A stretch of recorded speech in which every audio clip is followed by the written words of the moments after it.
Today we're going to read Little Porcupine's Winter Den, a Smithsonian Wild Heritage Collection book by Susan Thompson-Hoffman and illustrated by Jennifer Haberstock. Scritch, scratch, scritch, scratch, wibble, wobble, scritch, scratch. Little Porcupine moved from one buckbrush shrub to the next, nibbling the last of its fruit. A cold blast of wind ruffled the trees along the rim of the Grand Canyon. Little Porcupine shivered, rattling her thousands of quills. For 7 days and 7 nights, Little Porcupine had felt the frigid chill. It was time to go to her den.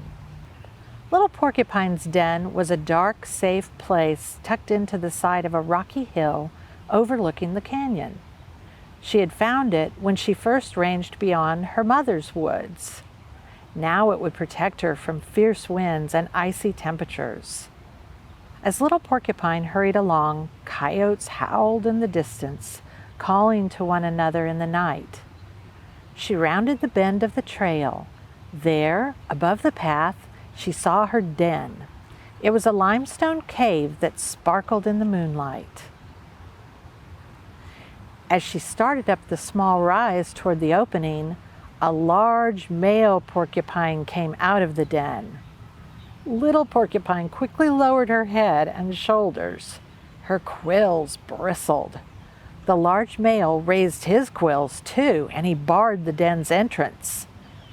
When Little Porcupine took 2 more steps toward him, he screeched shrilly. Little Porcupine turned and scurried to safety below the rim. As she reached the path once again, she heard Coyote in the underbrush, and she scrambled for the nearest tree. Flattening her body and tightening her tail against the bark, Little Porcupine climbed quickly. Just as she pulled herself up to a safe branch, Coyote jumped at the tree and scrabbled with his front paws, trying to reach her.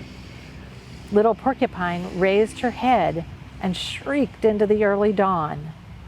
All that day she slept in the abandoned nest of a tassel-eared squirrel. The following evening, while Little Porcupine was eating pine bark, a great horned owl swooped onto a branch above her. Startled, she scrambled for cover. The owl never saw her because he was stalking a bushy-tailed wood rat on the ground. But in her hurry to escape, Little Porcupine slipped and fell to the forest floor below. Slowly, she crawled back to the base of the tree.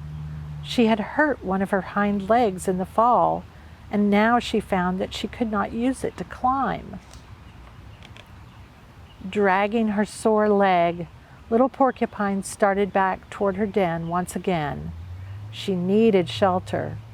This time, when she reached the cave on the canyon rim, there was no sign of the large porcupine. Little Porcupine sniffed the air and grunted before she entered the den. Licking the leg that hurt, she rested in the opening.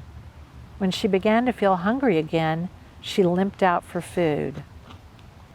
Just as she began to eat, Coyote appeared in a clearing in front of her. He was thin and hungry.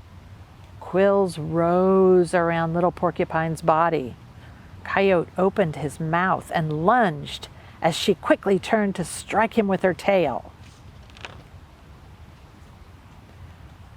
But Coyote was not lunging for her.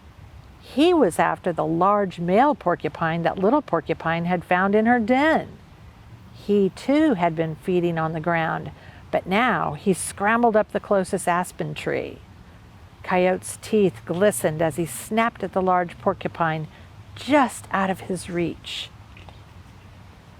Moving slowly and quietly, Little Porcupine retreated and hid in a clump of mountain mahogany bushes.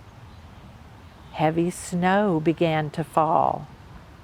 Coyote waited under the tree, never taking his yellow eyes off the large porcupine.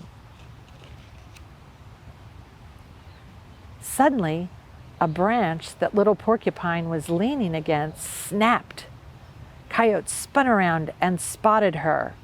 Her quills rose up around her and her teeth began to clatter. From his high roost in the aspen tree, the large porcupine peered into the bushes. He too saw Little Porcupine. Her strong, pungent warning smell filled the air. Coyote leaned back on his hind legs and sprang. Little Porcupine spun around and whipped her strong tail from side to side. Coyote let out a savage yelp as her quills pierced his paws. Whimpering in pain, he limped off. Slowly, Little Porcupine wobbled back to the cave. Once safely inside, she licked her sore leg and nestled herself into a hollow in the rock. Shortly after, the large porcupine appeared at the entrance of the den.